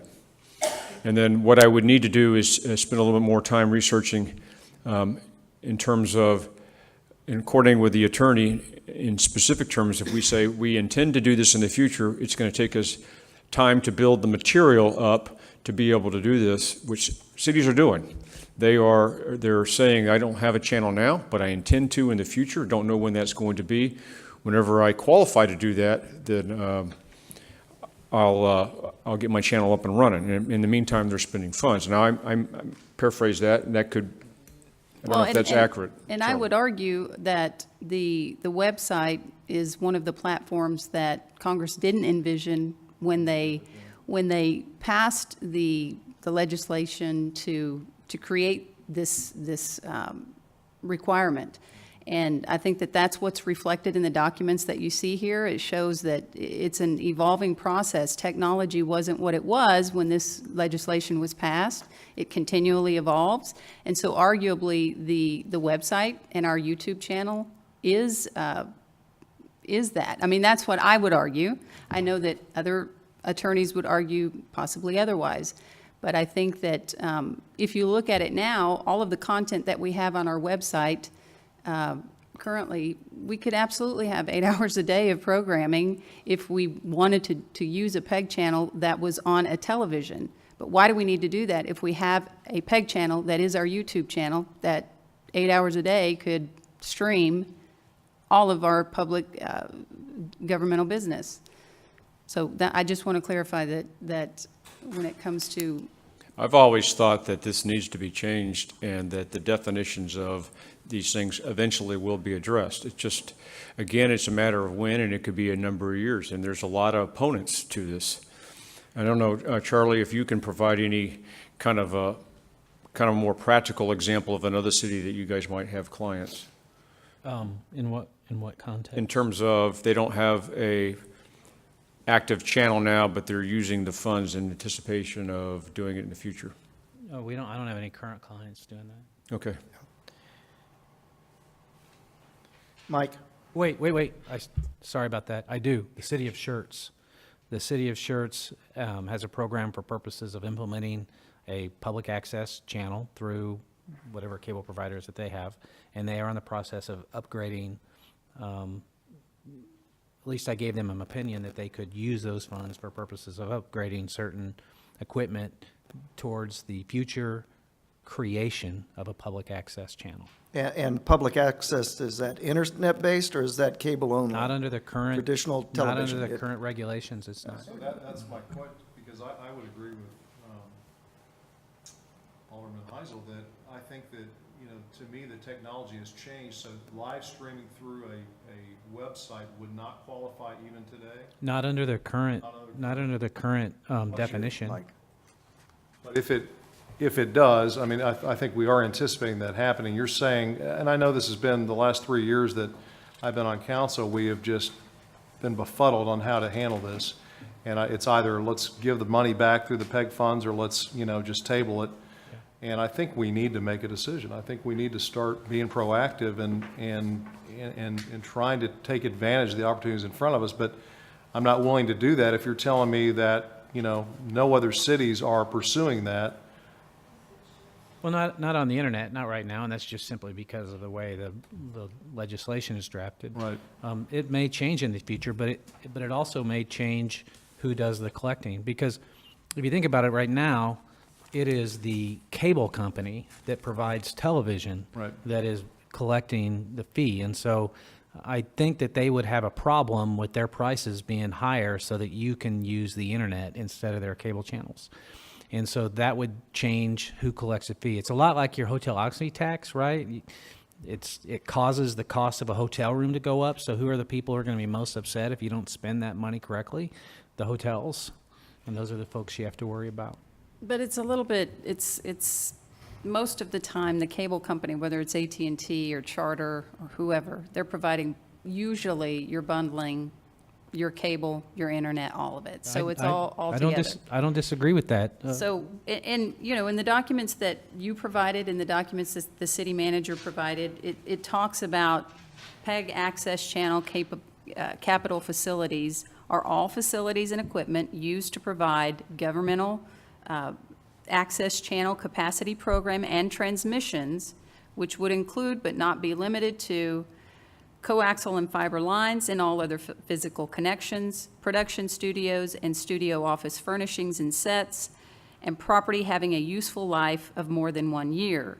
Any expenditure to purchase or which increases or adds substantial value or which adapts the PEG access channel capital facilities to new or different use or which constitutes a betterment of the PEG access channel capital facilities would be a use of the PEG fee funds as allowed by federal law.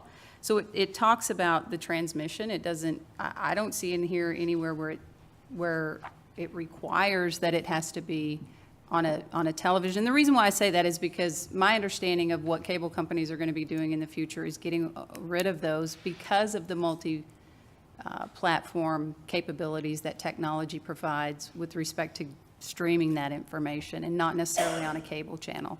But that's neither here nor there because we don't have that. But we do have information reflected in the documents that you all provided to us that it's evolving and that there are cities that are using the PEG funds for the purpose of providing to residents information about what the government is doing. And I'm just saying,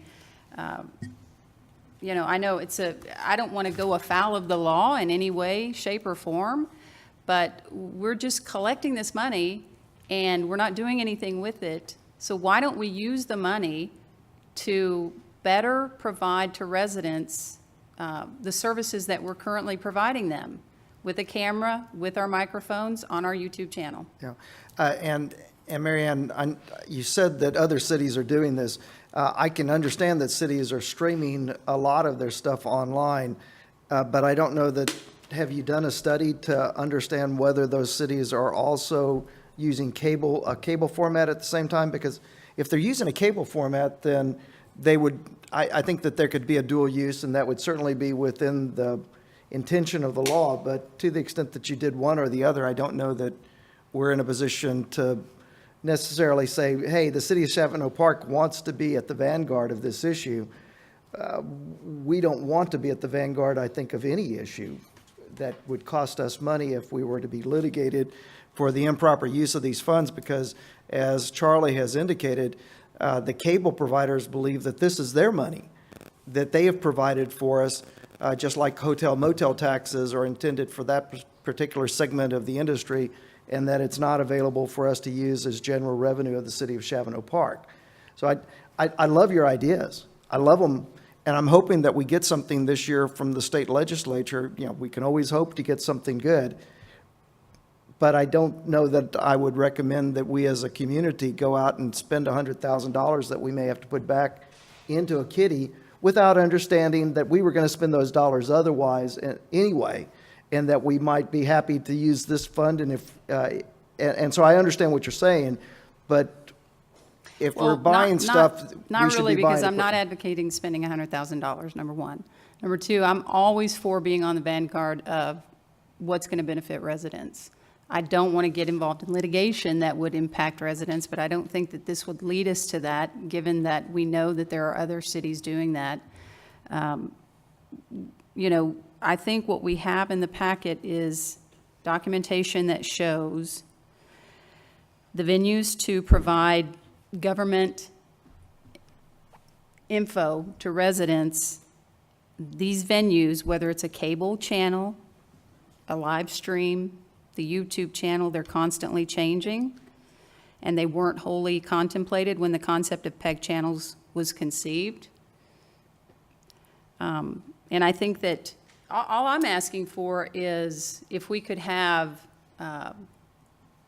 unless I'm given an absolute no from the city attorney today, that if this council, not me, but this council elected to have the city staff, the city manager, to provide us the cost of updating our camera and providing microphones to every staff member that's in here and that has to speak, and potentially voice activated up here, I don't know, and then possibly video indexing.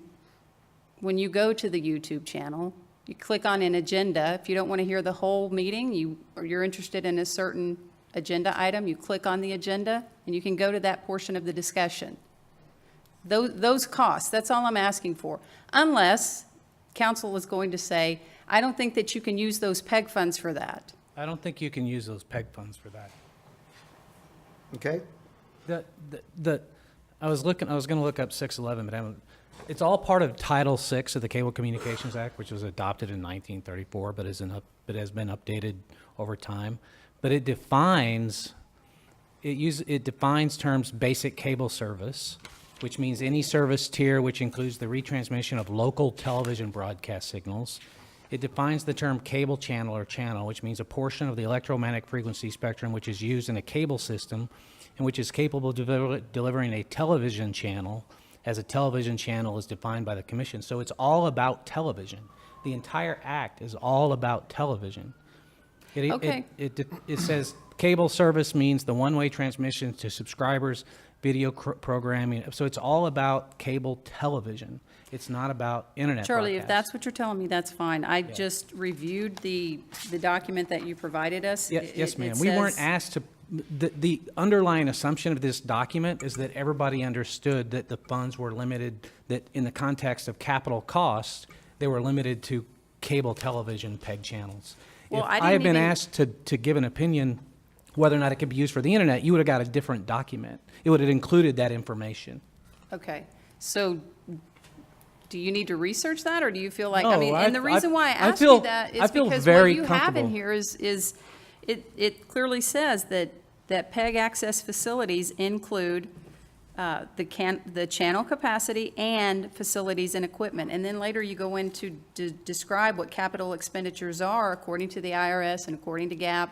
And those are clearly microphones, video cameras, Yes, things of ma'am. that nature. I agree 100% that those capital costs, microphones and cameras and all of those the PEG funds are be able to be spent on those so long as it is for a cable television channel. And so for the city of Schertz that you represent, they have a television channel. No, what I said earlier is that they have a program in place to create that channel.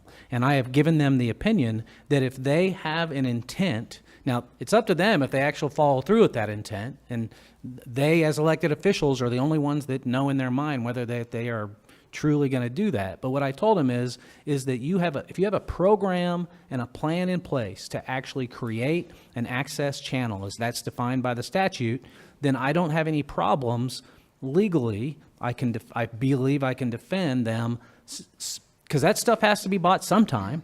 So I don't have a problem with them spending money now to put that infrastructure in place for the future use of a PEG channel. And so if that's what this council wants to do, I would give you that same advice. Okay, that's great. Okay. Any more questions? There are no more questions. We're going to go to, I have a question. Is Yes. there any interest on this council of the intent of creating a PEG channel so that we can utilize these funds for the benefit of residents? Yes. As a cable PEG channel? If you listen to our attorney, he's very clear that, for example, the city of Schertz does not currently have a Right. channel. Right. They intend to have one. And so in the process, they can upgrade their council chambers Right. to get the facilities up to par to provide residents the best access to information as possible. So do we have that intent?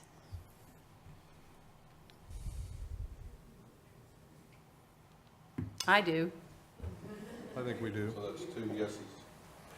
So one other question I have is, this obviously has been an issue we've brought up for 3 straight years. So what is the clarification if Schertz is one that's looking at doing a cable channel, the intent to go to a cable channel? What about all the other small municipalities that are receiving these funds that are having these same questions year after year? Is TML addressing this at a high level right now? Is this something that? Well, I did coordinate with TML on this.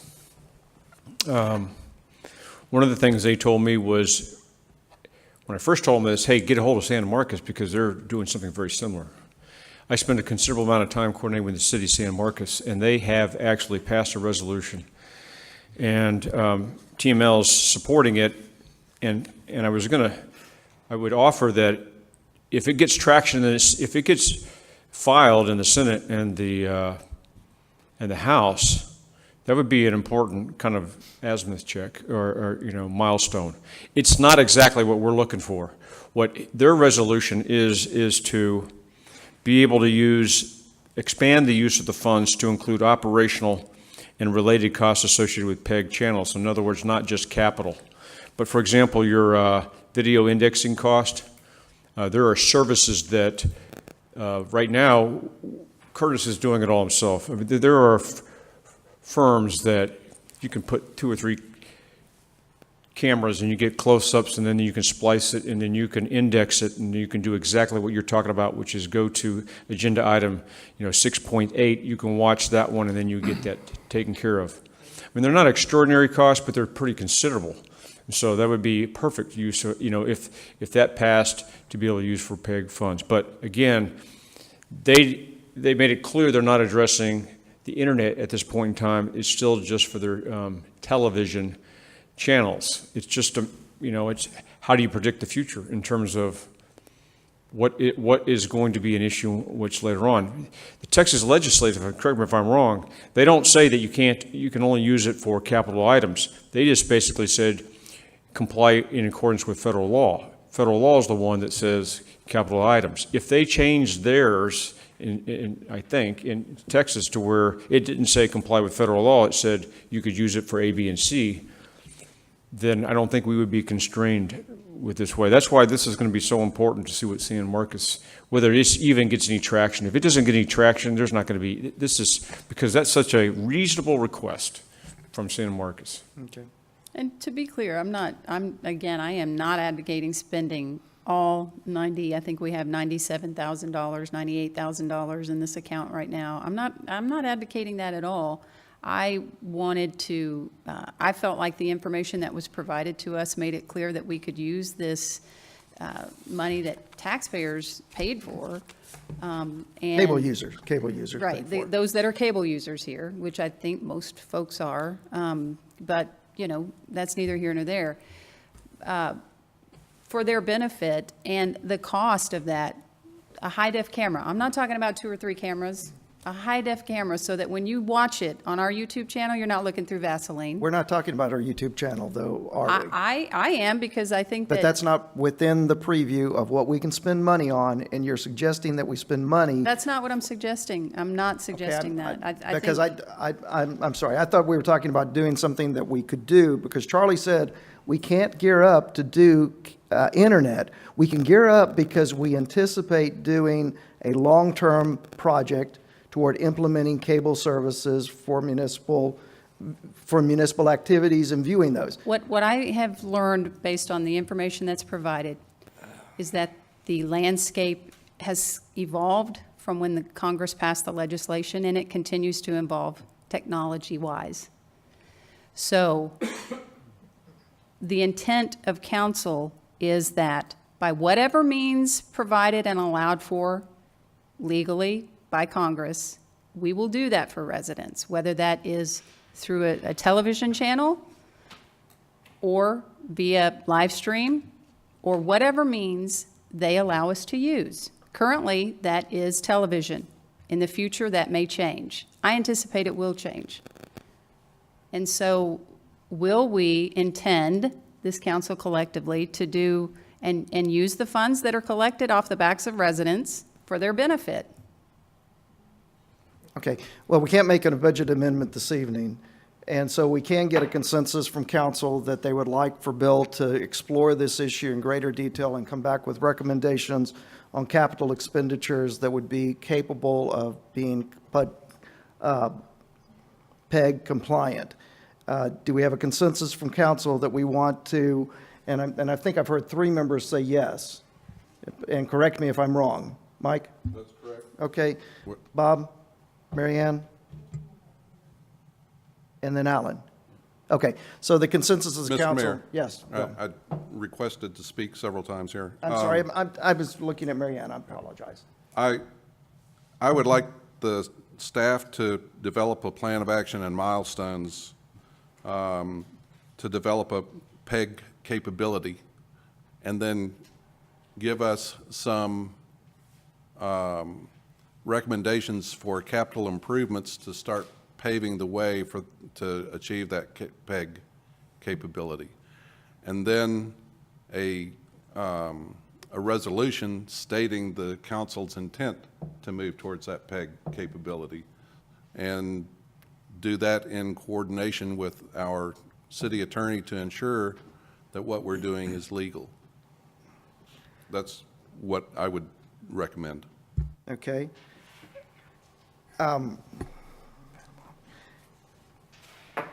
Is that the consensus of council? Okay. Alan? Yes.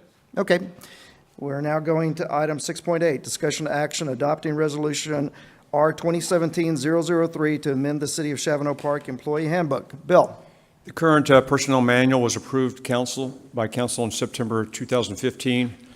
You'll recall the process was a significant revision to the previous handbook, and there was a lot of items adopted from the previous handbook, but primarily the baseline of that handbook, the new handbook, was the TML, Human Resources Model Guide. I don't have that exactly right, but and it was personalized to Shavano Park. And we actually took a lot of time doing that, but just like everything else, the first draft, there's things that need to be tweaked associated with that. So it's been over a year. We sent it out to staff for comments. Staff provided input into that, and we provided a draft. And I provided that approximately 11 days ago to City Council. I got numerous comments back from several aldermen, Mayor Warner, Alderman Simpson, primarily, and further comments from the staff. The first draft was coordinated with, the first revision was in 2015 coordinated with the attorney. The first draft was coordinated with the attorney. Subsequently, we had a second coordination with the attorney, and even more comments came out from the city attorney's office, et cetera. So again, not going through all these changes. Again, no significant change to the format. One of the biggest changes was we included things like we had updated our employee leave donation policy, and that's now included into this. We created a clarification of who is the Director of Human Resources as the primary point of contact, because we do, in fact, split the duties between the Finance Director and the City Secretary, but we wanted to give one one primary responsible point of contact so the employees were not confused. There were some minor revisions to clarifying employee compensation, to instant retention, exit interviews versus briefing, that like exit interview, but they want to do away with it, but we find that it's a valuable tool to us to have that closure with employees. We tweaked that language a little bit and retitled it. Again, I want to go through all of that. One of the things that I think was important is we added a performance counseling form, which is a standardized form in which we can be used on a periodic basis that provides observations, both good and bad, and feedback process to the employee so they can go into his file. and so forth. So with that, I will, I'll pause there and see if there's any further questions, Okay. discussion. We have an action item before us. Do we have a motion to adopt Resolution R 2017-003 to amend the City of Shavano Park Employee Handbook? So moved. Alderman Simpson Second. and Alderman Heinzelman. Okay, we're now open for discussion. Mr. Mayor, Yes, sir. good work. It's a good policy handbook, and I appreciate the hard work that y'all did. Okay, do we have any further discussion? Alan? Yes, I brought this up to Bill today, but under 3.7.2, it says pay for travel.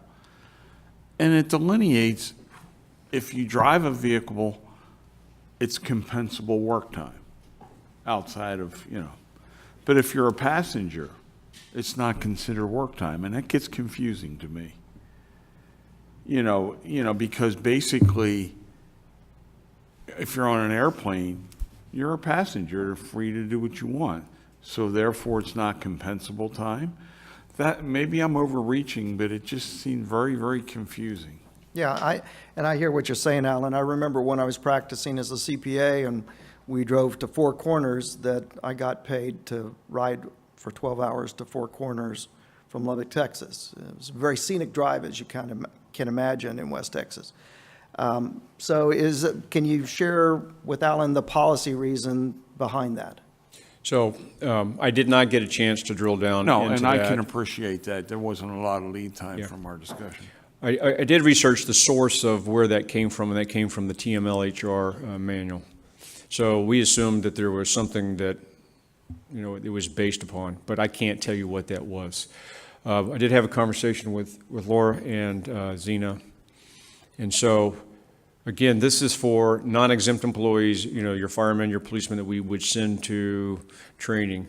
And it states that if you go to training on Monday through Friday and it's during your duty week, that counts as, compensatory time. In other words, you're going to get paid because it's during your normal work day. Apparently that there is some premium placed on, if you're the driver, then you're actually responsible, you're focused, you're paying attention, and then you get that. But if you're a passenger, there's probably some case law, which I hadn't had time to research on this to determine what's going on. Talking with Laura, we have this addressed in our employee handbook, but it's not really an action that is used. It's not the use function here, so most of us that go on a TDY or training go, the conferences on the weekends are typically your exempt employees. Your other training is typically in the week. There's probably exceptions where there are guys that leave on a Sunday for a Monday conference. And yes, we could choose to, right now, if that's probably written to protect the city if they wanted to. If we wanted to say, you know what, those guys driving on a Sunday to a conference on Monday, if they're a non-exempt employee, that we should be reimbursing that. I think that's fair enough, but I haven't done enough real research in terms of that as to what the position's going to be. And I appreciate that. You didn't have a lot of lead time since we talked. Marion, what is your experience from the standpoint of labor law? What are I people was doing? just going to say, I think that if you drill down into it, it's probably related to the Fair Labor Standards Act. And that's, I think, why I got paid, too. And I'm assuming that council has signed off on the policy or has reviewed it. Not this council, but our legal counsel, or reviewed it. It has been reviewed. I didn't specifically ask them to highlight that section and determine whether or not, that view. Oh, I don't think it's changed much since last time they reviewed it. And, with the new administration and new labor secretary and all that good stuff, we're probably going to have some changes coming up. But right now, that's not implicated. So, but with respect to that question, I think it's a Fair Labor Standards Act issue. Okay. With that said, we have a motion on the floor. We can come back and we can make a recommendation that those employees receive overtime pay in accordance with the Fair Labor Standard Act, or we can say we're going to compensate those people, or we can say we're going to adopt the policy as written and come back in and re-explore it at a later date. Is there a consensus on how the council wants to move forward on this item? Mike? Mr. Mayor, I would recommend that we go ahead and approve the policy, and if the city manager on further drill down decides that we need to amend it, then we can always do it, but we shouldn't hold up passing the policy, getting the clarifications in the hands of the employees just to wait for that. Okay. Okay. Alan? Just a point of clarification, this doesn't specify overtime, just work time. Yeah. Okay. Okay, is there any further discussion? If there's no further discussion, all in favor say aye. Aye. All opposed, same sign. The motion carries. It brings us down to 6.9. Something that is near and dear to our city manager's heart, the formal annual assessment, the formatting and the timeline that is to be provided. We need to get moving quickly if we're going to complete this by April. It takes time always to get this done. Bill and the staff have made some recommended changes as far as the formatting with the able assistance of Alderman Simpson. I think the bill is happy with the format that he's proposing. I don't know if everybody's had an opportunity to review that, but this is an appropriate time for us to make any objections to that, as well as to adopt a formal timeline for these are the dates that we're going to meet and that we're going to be completing each one of the provided 4 steps. Do we have a motion concerning do we have a motion to approve the city manager's assessment format and a timeline? Okay, Bob has made a motion. Second. Mary Ann has seconded the motion. We're now open for discussion. Is there any discussion? If there's no discussion, all in favor say aye. Aye. All opposed, same sign. The motion carries. Brings us to item 7.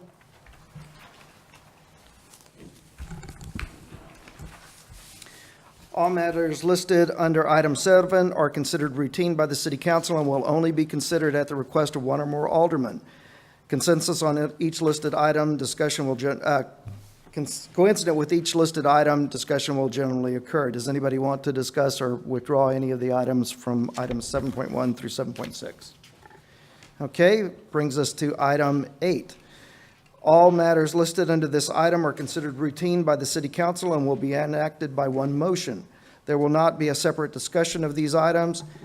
If discussion is desired by any alderman on any item, that item will be removed from the consent agenda and will be considered separately. Do we have a motion to approve items 8.1, approve and or accept items 8.1 through items 8.13? Mr. Mayor, I'd like to pull item 8.13. Okay, we're going to pull item 8.13. Do we have any other items that anyone would like to pull? Do we have a motion to approve consent items 8.1 through 8.12? So moved. Okay, we have a motion Second. okay. We have a motion by Mike and a second by Alan to approve items 8.1 through 8.12. There being no discussion, all in favor say aye. Aye. All opposed, same sign. The motion carries. We're going to return now to item 8.13, Ordinance O-2017-019, amending Appendix A, administrative section of the fee schedule to establish a transaction fee and service charge for the use of credit and debit cards as a form of payment for fees, fines, court costs, utility payments, and other charges, providing for a saving/repealing clause, severability clause, and declaring an effective date. Mike? Yes, Mr. Mayor.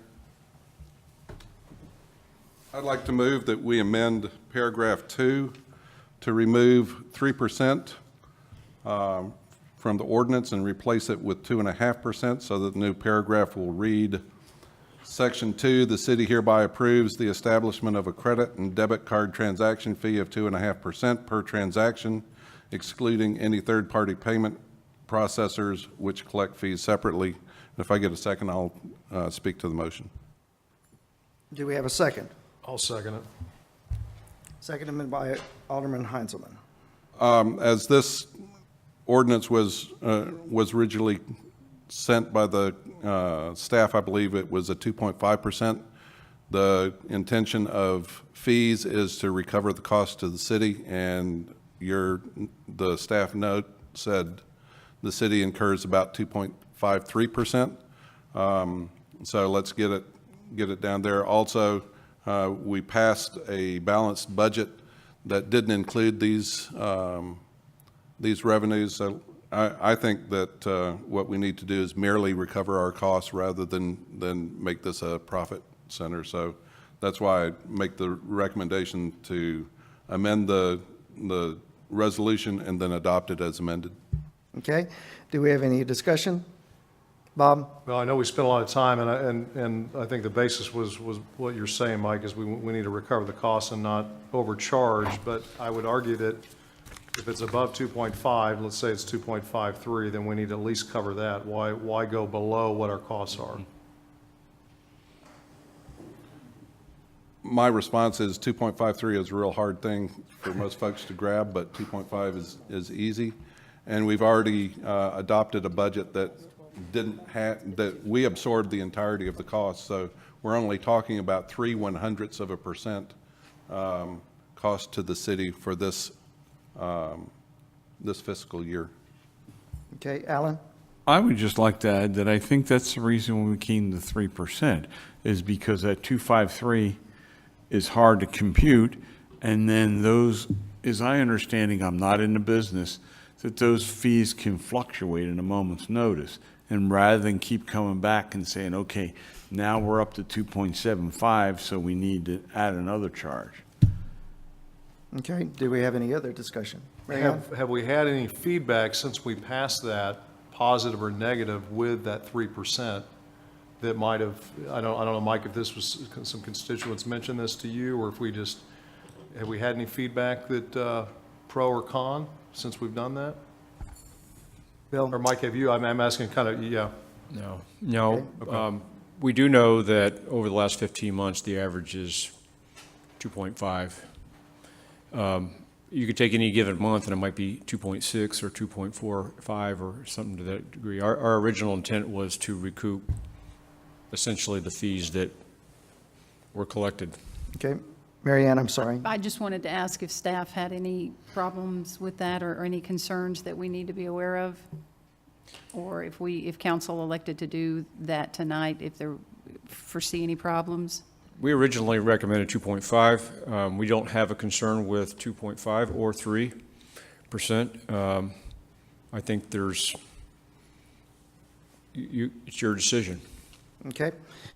Is there any further discussion? Okay, we have a motion to lower the charge from 3% to 2.5% and to approve the ordinance as revised. There being no further discussion, all in favor say aye. Aye. All opposed, same sign. The motion carries. Brings us to item number 9, adjournment. Do we have a motion to adjourn? So moved. Okay, Alan has moved to adjourn. Do we have a second? Second.